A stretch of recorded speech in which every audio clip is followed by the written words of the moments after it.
So hey guys, welcome back in a new video. तो guys आज की हम इस वीडियो में स्टार्ट कर रहे हैं अपनी मेडिसिनल केमिस्ट्री 1 को, जो कि आप 4th सेम में पढ़ने वाले हो। तो बेसिकली लेक्चर फर्स्ट होगा पूरे 4th सेम का। तो स्टार्टिंग में हम स्टार्ट कर रहे हैं मेडिसिनल केमिस्ट्री। तो देखो, सबसे टफ सब्जेक्ट 4th सेम की मेरे हिसाब से तो यही है। एंड मैंने वोट भी कराया था, तो आपने मेडिसिनल केमिस्ट्री ही बोला था उसमें, ठीक है। तो देखो, आज के हम वीडियो में कवर करेंगे पूरी यूनिट 1 को, क्योंकि यूनिट 1 एक तो बहुत ही मज़ेदार यूनिट होने वाली है। बेसिक सी है बस ये यूनिट, ठीक है, समझना बस इसको। बेसिक यूनिट है। एंड जो ये यूनिट है ना, बाकी आप यूनिट से कंपैरिजन करोगे तो यूनिट 1 थ्योरेटिकल यूनिट होने वाली है पूरी। एंड इसमें से कम 20-25 मार्क्स के क्वेश्चंस आते ही आते हैं हर साल हर पेपर में, ठीक है। तो इस यूनिट को बिल्कुल स्किप ना करें, बहुत ही इंटरेस्टिंग यूनिट होने वाली है। एंड बहुत ही इजी तरीके से मैं आपको समझाने वाला हूँ आज के इस वीडियो में, ठीक है। तो देखो, मेडिसिनल केमिस्ट्री का थोड़ा मैंने इंटरव्यू सा दे दिया था, इंट्रोडक्शन सा दे दिया था अपनी उसमें, जिसमें मैंने सिलेबस के बारे में डिस्कस करा था, ठीक है। तो आज हम थोड़ा डीपली समझने वाले हैं मेडिसिनल केमिस्ट्री को। फिर इसका सेकंड समझेंगे हिस्ट्री। देन इसकी यूनिट 1 में आते हैं फिजियोकेमिकल प्रॉपर्टीज़। 9-10 हमारी फिजियोकेमिकल प्रॉपर्टीज़ हैं, उनको हम अच्छे से समझने वाले हैं। देन एक लास्ट में टॉपिक आएगा हमारा ड्रग मेटाबॉलिज्म, उसमें फेज़ 1 फेज़ 2 रिएक्शंस होती हैं, उनको भी अच्छे से समझने वाले हैं। इस तरह से हमारी यूनिट 1 कंप्लीट हो जाएगी, ठीक है। तो मैंने बता दिया आपको, यूनिट 1 बिल्कुल मिस नहीं करनी है आपको। उसमें से 20 से 25 मार्क्स का क्वेश्चन आते ही आते हैं।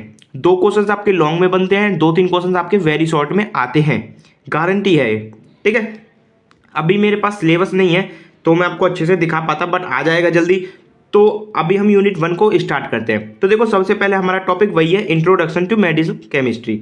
तो देखो, मेडिसिनल केमिस्ट्री क्या है? It is a branch of chemistry that is intersection of organic chemistry, pharmacology and various other biological specialities.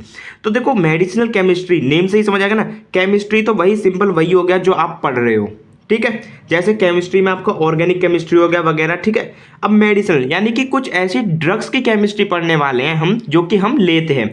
इसमें आपकी फार्माकोलॉजी भी इंक्लूड हो जाएगी, ठीक है ना।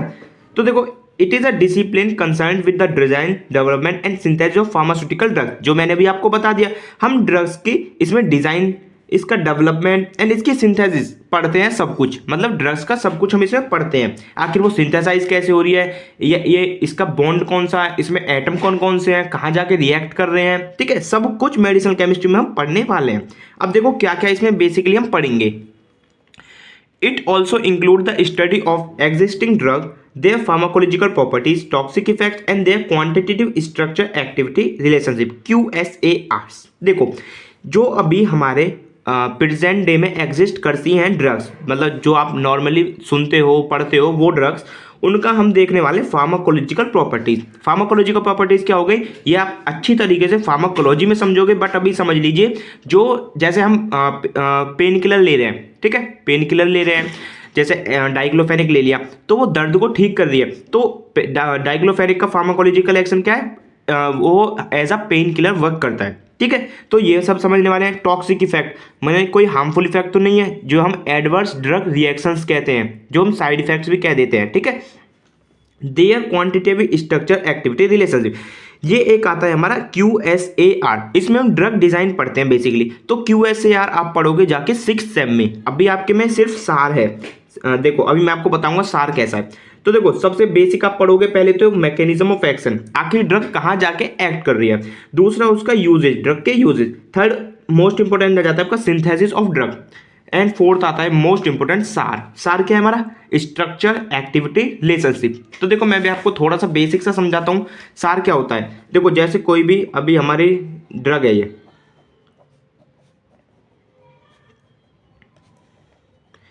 ये कोई भी मतलब एक बेसिक सी ड्रग मान लो। अब यहाँ पे जैसे मैंने ये CH2 को हटा के इसको रिप्लेस करके NH2 लगा दिया, ठीक है। समझना एक बात, NH2 लगा दिया। अब हमको ये पता करना है कि इसकी एक्टिविटी इंक्रीज हो रही है या डिक्रीज हो रही है।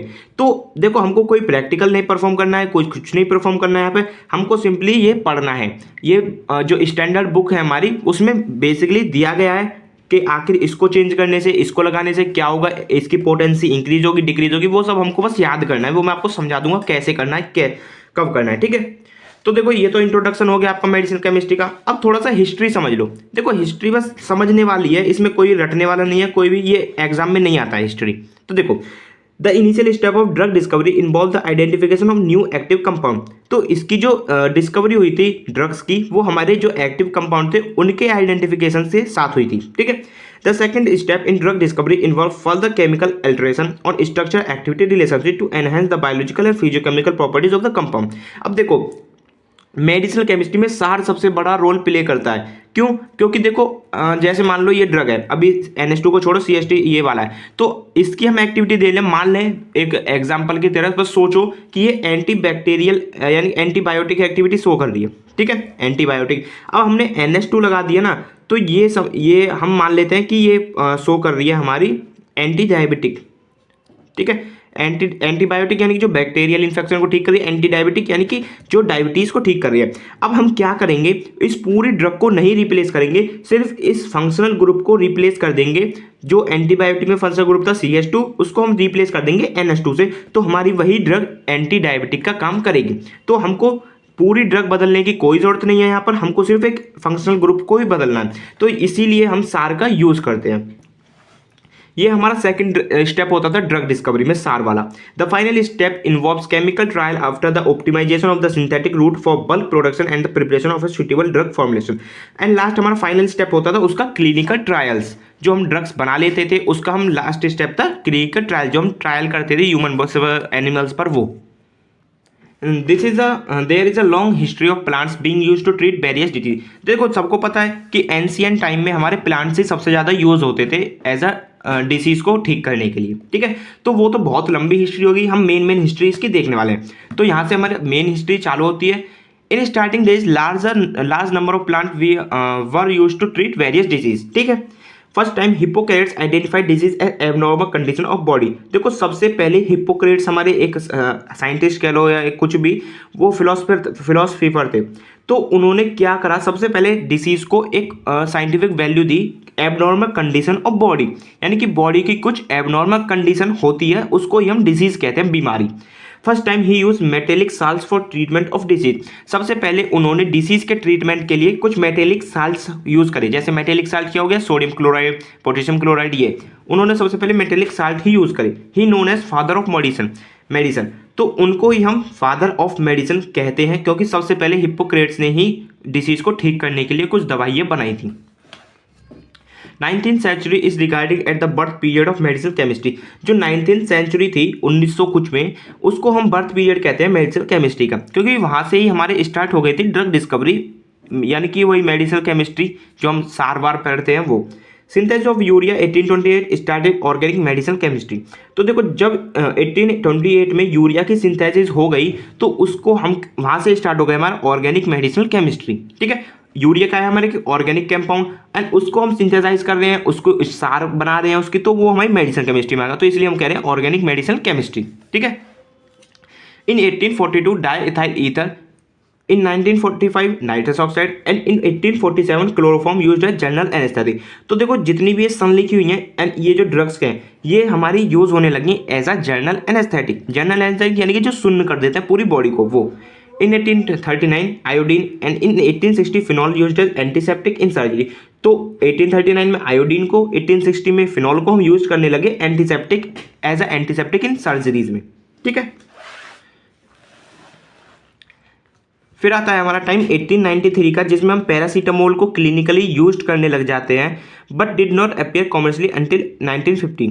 तो देखो ये 1893 में ही आ गई थी, पैरासीटामोल डेवलप हो गई थी, बट हम इसको 1950 से पहले तक कंज्यूम नहीं करते थे, इसको कॉमर्शियली बेच नहीं सकते थे, ठीक है। Aspirin synthesise in 1897 and marketed 1899। देखो एस्प्रिन हमें सिंथेसाइज कर ली थी हमने 1897 में, बट मार्केटेड में जब उतारी गई 1899 में, ठीक है। After starting of 20th century drug development and research speeded greatly. तो देखो 20th सेंचुरी में ड्रग डेवलपमेंट और रिसर्च का काम बहुत ही तेजी से स्टार्ट हुआ।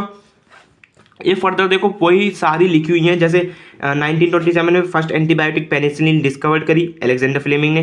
1934 में क्लोरोक्विनिन सिंथेटिक एंटी मलेरिया ड्रग जो है वो हमारी रिप्लेस करी गई क्विनोन से। मतलब वो सारी वही लिख रही हैं कि कब कौन सी सन में आई, तो इतना कुछ आपको पढ़ने की जरूरत नहीं है, बस आप थोड़ा हिस्ट्री समझ लो। देखो सार को मैं एक अलग से भी बता देता हूं आपको। Structure activity relationship means study of how structure of drug affect drug action. मतलब इसमें हम ड्रग के स्ट्रक्चर को मॉडिफाई करते हैं, उसको अच्छे से पढ़ते हैं।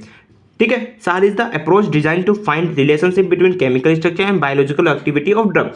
इसमें हम देख लेते हैं कि जो हमारी बायोलॉजिकल एक्टिविटी हमारी बॉडी की और जो केमिकल स्ट्रक्चर है ड्रग का, वो आपस में उनका रिलेशनशिप कैसा है, वो हम स्ट्रक्चर रिलेशन एक्टिविटी रिलेशनशिप में सार में वही सब पढ़ने वाले हैं। ठीक है, देखो अब हम नेक्स्ट टॉपिक पर चलते हैं जो कि physicochemical properties in relation to biological action. तो हमको यहाँ पर कुछ फिजियोकेमिकल प्रॉपर्टीज सिलेबस में गिवन है, वो पढ़नी है एंड उसका रिलेशन सब पढ़ना है हमको बायोलॉजिकल एक्शन यानी कि बॉडी के साथ। तो देखो पीपल्स क्या करते हैं, बहुत सारे यूट्यूबर्स भी हैं, बहुत सारे वीडियोस भी हैं, नोट्स भी हैं, वहाँ पर क्या है सिर्फ और सिर्फ ये जो फिजियोकेमिकल प्रॉपर्टीज हैं इनको ही डिफाइन कर दिया गया है। बट नहीं, क्वेश्चन पूरा जब होगा जब हम इनका रिलेशन भी पढ़ेंगे बायोलॉजिकल एक्शन के साथ, मतलब बॉडी के साथ इनका क्या रिलेशन है वो भी पढ़ेंगे जब हमारा ये क्वेश्चन पूरी तरह से कंप्लीट होगा। तो देखो फिजियोकेमिकल क्या है, फिजियो प्लस केमिकल यानी कि physical plus chemical, in which we know the role of some physical and chemical properties in our body in their biological action. तो सिंपली हम कुछ फिजिकल और केमिकल प्रॉपर्टीज पढ़ने वाले हैं जो हमारे बॉडी पर एक्शन करते हैं, बायोलॉजिकल एक्शन शो करते हैं। तो देखो हमको कोई अलग से पढ़ने की जरूरत नहीं है, हमारे सिलेबस में दिया गया है ये 8। फर्स्ट है आयनाइजेशन, सेकंड है सॉलिबिलिटी, थर्ड है पार्टीशन कोफिशिएंट, फोर्थ है हाइड्रोजन बॉन्डिंग, फिफ्थ है protein binding, six chelation, seven bioisosterism, eight है ऑप्टिकल एंड ज्योमेट्रिकल आइसोमेर। अब देखो ये सब इसमें से कम एक दो को छोड़ दे, जैसे बायो आइसोस्टेरिज्म, ऑप्टिकल एंड ज्योमेट्रिकल आइसोमेर, इन सब ये सब आपने पढ़ रखा है ऑलरेडी थर्ड सेम में। ठीक है, बस वही सब आपको लिखना है यहाँ पर एंड थोड़ा सा इसका रिलेशन टू बायोलॉजिकल एक्टिविटी वो पढ़नी है। तो एक एक करके सबको स्टार्ट करते हैं फिर खत्म करते हैं। तो देखो सबसे पहले हम पढ़ते हैं यहाँ पर आयोनाइजेशन। आयोनाइजेशन यानी कि breaking of molecules. It is a process by which an atom molecules acquire a negative और पॉजिटिव चार्ज बाय गिविंग और लूजिंग इलेक्ट्रॉन। तो आयोनाइजेशन में क्या होता है, वो चार्जेस में ब्रेक डाउन होता है किसी भी एटम का, किसी भी मॉलिक्यूल का। अब देखो जैसे ए है हमारा कोई भी या मान लो अनआयोनाइज्ड ड्रग है, ये ड्रग मान लो ए, जब इसका हम आयोनाइजेशन करा देंगे या तो ये पॉजिटिव फॉर्म में आएगा या नेगेटिव फॉर्म में आएगा। आगे ना पर आयोनाइज्ड यानी कि आयनिक और अनायोनाइज्ड यानी कि नॉन आयनिक। तो ये आयोनाइजेशन बहुत ही ज़्यादा इंपॉर्टेंट रोल प्ले करता है हमारी बॉडी में। ठीक है, जैसे अगर इलेक्ट्रॉन को रिलीज करा तो यहाँ पर ए पॉजिटिव चार्ज आएगा जिसको हम कैटायन भी बोलते हैं। अगर इलेक्ट्रॉन का एक्सेप्ट कर रहा है कोई, टेक कर रहा है, तो वहाँ पर आएगा एनायन यानी कि नेगेटिव चार्ज। एग्जाम्पल को सिंपल आपने पढ़ाई होगा, NaCl is equal to gives Na plus and Cl minus. ऐसे ही acetic acid gives CH3COO minus acetate ion plus H plus ion. ठीक है, तो ये हो गया हमारा आयोनाइजेशन। अब देखो समझो क्या हो रहा है, ड्रग हमारे दो फॉर्म में होती है, अनायोनाइज्ड फॉर्म, आयोनाइज्ड फॉर्म। अनायोनाइज्ड फॉर्म को लिपोफिलिक कहा जाता है, अनायोनाइज्ड को हाइड्रोफिलिक। अब ये जो चीज़ है ये आप बहुत अच्छी तरह से समझ लेना, इसको रट लेना, आगे तक ये काम आने वाला है। जब हमारी ड्रग आयोनाइज्ड होगी ना, अनायोनाइज्ड, वो हमारी लिपोफिलिक होगी एंड जब आयोनाइज्ड होगी तो वो हाइड्रोफिलिक होगी। अनायोनाइज्ड के ना क्या मतलब, जब वो आयन्स में ब्रेक डाउन नहीं हुई होगी, वो पूरा एक ड्रग है। जैसे अनायोनाइज्ड का एग्जाम्पल हो गया NaCl। अब आयनाइज्ड का हो गया जैसे Na प्लस Cl माइनस, ये आयनाइज्ड होगी। ठीक है, तो ये ड्रग हमारी दो फॉर्म में हो सकती है। तो जब हम ड्रग को इनटेक करते हैं यानी कि ड्रग को ले रहे होते हैं तो वो होती है हमारी अनआयोनाइज्ड फॉर्म में।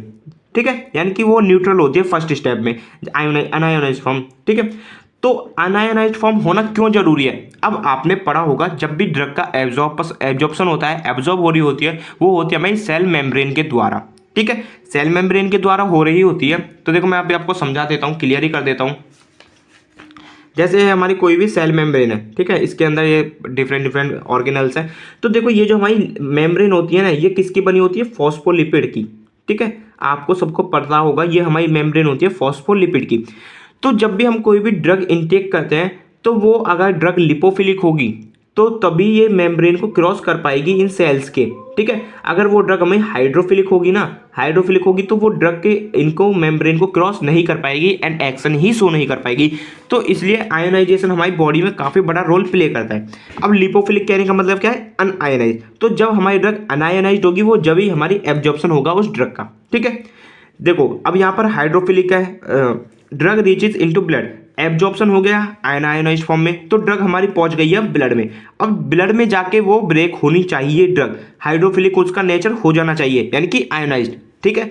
ड्रग शुड बी हाइड्रोफिलिक, जब ब्लड में वो पहुंच गई, अगर वो ब्लड में लिपोफिलिक है ना तो वो ड्रग मतलब एक्शन ही शो नहीं कर पाएगी, ठीक है। अगर उसको ब्रेक डाउन होना ही पड़ेगा ब्लड में पहुंचने पर। इट मस्ट बी आयनाइज, देखो drug should be hydrophilic, it must be ionize, जब हमारी ड्रग हाइड्रोफिलिक हो गई है तो वो आयनाइज्ड भी हो जाएगी, ठीक है। आयोनाइज्ड को ही हम हाइड्रोफिलिक कहते हैं। चलो ये हमारा हो गया।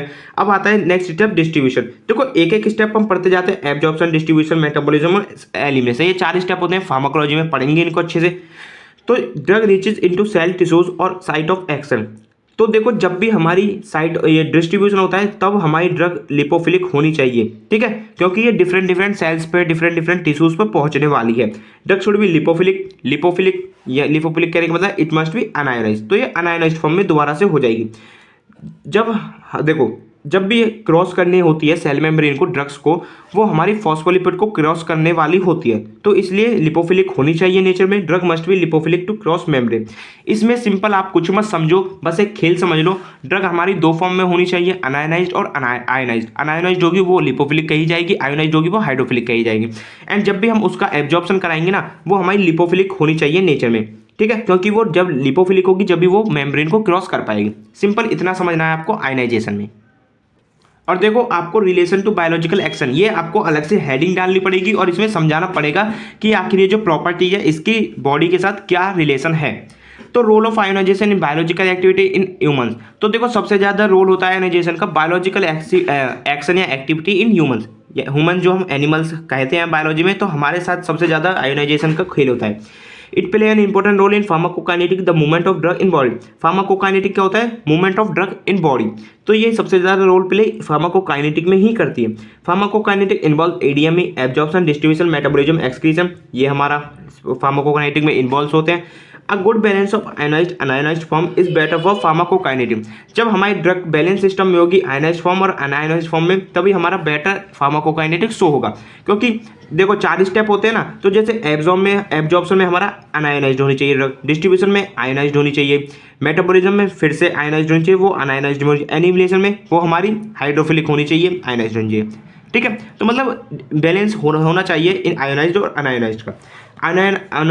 Unionised form of drug lipophilic nature होती है, ionized form of drug hydrophilic nature होती है, ठीक है। Ionized form impart good water solubility to drug which is essential for good binding interaction of drug with its receptor. अब देखो जब भी हमारी आयनाइज्ड ड्रग होगी वो हाइड्रोफिलिक नेचर की होगी। अब जब हाइड्रोफिलिक नेचर की होगी तो उसकी वाटर सॉल्युबिलिटी काफ़ी ज़्यादा अच्छी होगी, एंड वाटर सॉल्युबिलिटी अच्छी होगी तो वो गुड बाइंडिंग कर पाएगी एंड इंटरेक्शन कर पाएगी रिसेप्टर्स के साथ। While unionised form help the drug to cross cell, जैसे मैंने आपको बता दिया अनायनाइज्ड फॉर्म रहेगी हमारी लिपोफिलिक नेचर की, जितनी ज़्यादा लिपोफिलिक नेचर की हमारी ड्रग रहेगी उतनी ज़्यादा अच्छे से क्रॉस कर पाएगी सेल मेम्ब्रेन को, ठीक है। ये एसिटिक एसिड का एग्जाम्पल वही है पीछे वाला। अब देखो नेक्स्ट बात करते हैं हम सॉल्युबिलिटी की। सॉल्युबिलिटी क्या है? जो आपने पढ़ा है, the maximum amount of solid particle which can dissolve in 100 ml पर gram of solvent is called the solubility of drug. तो सॉल्युबिलिटी सिर्फ आपको डेफिनेशन लिखनी है जो आप 3rd सेम में पढ़ के आए हो, यूनिट नंबर 1 फिजिकल फार्मास्यूटिक्स 1 में। It depend on the nature of solute and solvent as well as temperature, pH, pressure, hydrophilic and lipophilic. देखो सॉल्युबिलिटी हमारी सॉल्युबिलिटी ड्रग की डिपेंड करती है हम सॉल्यूट और सॉल्वेंट का नेचर क्या है, टेम्परेचर क्या है, पीएच क्या है, प्रेशर क्या है, और ये जो हाइड्रोफिलिक और लिपोफिलिक है इस पर भी बहुत ज़्यादा डिपेंड करती है हमारी सॉल्युबिलिटी ड्रग की। The atom and molecule of all organic substance are held together by various type of bonds.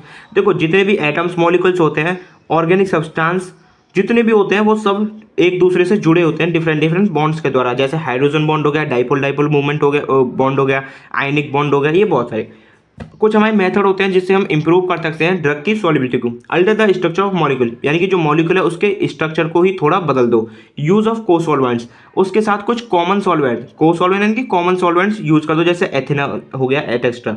Addition of surfactant, अगर हम उसमें थोड़े से सर्फेक्टेंट भी मिला देंगे ना, जो ये आप 3rd सेम में पढ़ के आए हो, जो सरफेस टेंशन को रिड्यूस कर देते हैं वो एजेंट, तो उससे हमारी सॉल्युबिलिटी बढ़ जाएगी। और कॉम्प्लेक्सेशन तो आपने पढ़ रखा ही होगा। तो ये हो गया हमारी सॉल्युबिलिटी। अब इसका पढ़ते हैं important relation to biological action. First आता है इसमें इन एब्जॉर्प्शन। एब्जॉर्प्शन में क्या रोल प्ले करता है? Solubility play important role in drug absorption. If drug is lipophilic then absorption is high. अगर हमारी ड्रग लिपोफिलिक होगी तो उसका एब्जॉर्प्शन हाई होगा, ठीक है। देखो सेकंड है इसमें इन बायोएबिलिटी। तो बायोएबिलिटी क्या होती है हमारी, the actual amount of drug that reaches in the blood. तो बायोएबिलिटी हमारी टर्म होती है जिसको हम रिप्रेजेंट करते हैं actual amount of drug that reaches in blood. जितनी भी ब्लड में हमारी एक्चुअल अमाउंट पहुंची है ड्रग की, उसको हम बोलते हैं bioavailability of drug. So bioavailability also depend on the solubility of drug. ये भी हमारी डिपेंड करती है सॉल्युबिलिटी ऑफ ड्रग के ऊपर। अब देखो थर्ड पॉइंट है इसमें, drug must be in solution to interact with receptor. And drug की जो सॉल्युबिलिटी होनी चाहिए वो अच्छी होनी चाहिए, तभी वो ज़्यादा इंटरेक्ट कर पाएगी हमारे रिसेप्टर्स के साथ। ठीक है, ये हो गया हमारा सेकंड इसकी प्रॉपर्टी सॉल्युबिलिटी। थर्ड प्रॉपर्टी आती है पार्टीशन कोफिशिएंट। तो पार्टीशन कोफिशिएंट भी आप देखो पढ़ चुके हो, तो इसका थोड़ा सा पढ़ लेते हैं बस हम। Partition coefficient is defined as the ratio of drug concentration in oil and watery phase. तो पार्टीशन कोफिशिएंट हमारा दो फेज में किसी भी ड्रग की या सॉल्यूट की रेशियो को हम उसका पार्टीशन कोफिशिएंट कहते हैं। देखो इसका फॉर्मूला होता है K D is equal to C O upon C W. K D क्या है, पार्टीशन कोफिशिएंट, सी ओ क्या है, concentration of drug in lipophilic यानी कि ऑयल नेचर में, and C W concentration of drug in hydrophilic यानी कि water nature में। तो देखो it is the ratio of concentration of a compound drug in two phases at equilibrium. तो यही किसी भी ड्रग का कंसंट्रेशन का रेशियो होता है दो हमारे फेजेस में। इसका रिलेशन क्या होता है बायोलॉजिकल एक्टिविटी के साथ, वो देख लो। It is use to determine the nature of drug that will be hydrophilic or lipophilic. तो पार्टीशन कोफिशिएंट का हम यूज जब करते हैं जब हमको पता करना होता है कि हमारी ड्रग हाइड्रोफिलिक नेचर में है या लिपोफिलिक नेचर में। And in affect absorption and distribution of drug. देखो जब हम हाइड्रोफिलिक और लिपोफिलिक की बात करते हैं तो यहाँ पर एब्जॉर्प्शन और डिस्ट्रीब्यूशन को तो अफेक्ट करने ही वाला है वो। इफ पार्टीशन कोफिशिएंट वैल्यू यानी कि पी लेस अगर 1 से कम होगी तो हमारी ड्रग होगी लिपोफिलिक इन नेचर में। ठीक है, अगर हमारी पार्टीशन कोफिशिएंट की वैल्यू P जो वो बड़ी होगी 1 से तो हमारी ड्रग होगी हाइड्रोफिलिक इन नेचर में। एग्जांपल के तौर पे आप समझ लो बारबिटॉल हमारी एक ड्रग है, उसकी ये पार्टीशन कोफिशिएंट वैल्यू है 0.7, तो ये क्या हो गया हमारी लिपोफिलिक ड्रग हो गई। फिनोबारबिटॉल है, इसकी ये पार्टीशन वैल्यू है हमारी 4.8, तो ये हाइड्रोफिलिक हो गई। ठीक है, तो जनरल आपको बस ये फिजिको केमिकल प्रॉपर्टीज समझनी है। तो देखो वीडियो काफ़ी लंबी हो जाएगी, इस वजह से अभी हम इस वीडियो को रोक देते हैं। तो इसमें हमारी 3 प्रॉपर्टीज़ तो हमने पढ़ ली हैं अच्छे से। ये 3 प्रॉपर्टीज़ हमारी हो चुकी हैं, ये 1 2 3 4 5 प्रॉपर्टीज़ ये रह जाएंगी। और नेक्स्ट टॉपिक आएगा हमारा बायो ट्रांसफॉर्मेशन यानी कि मेटाबॉलिज्म ड्रग का, वो हम अच्छे से पढ़ेंगे। ठीक है, तो वो ये सब चीज़ हम कवर कर लेंगे नेक्स्ट वीडियो में। तो हमारी यूनिट 1 खत्म हो जाएगी कल। ठीक है, तो मिलते हैं नई वीडियो में नए लेक्चर के साथ। तब तक के लिए बाय बाय, टेक केयर।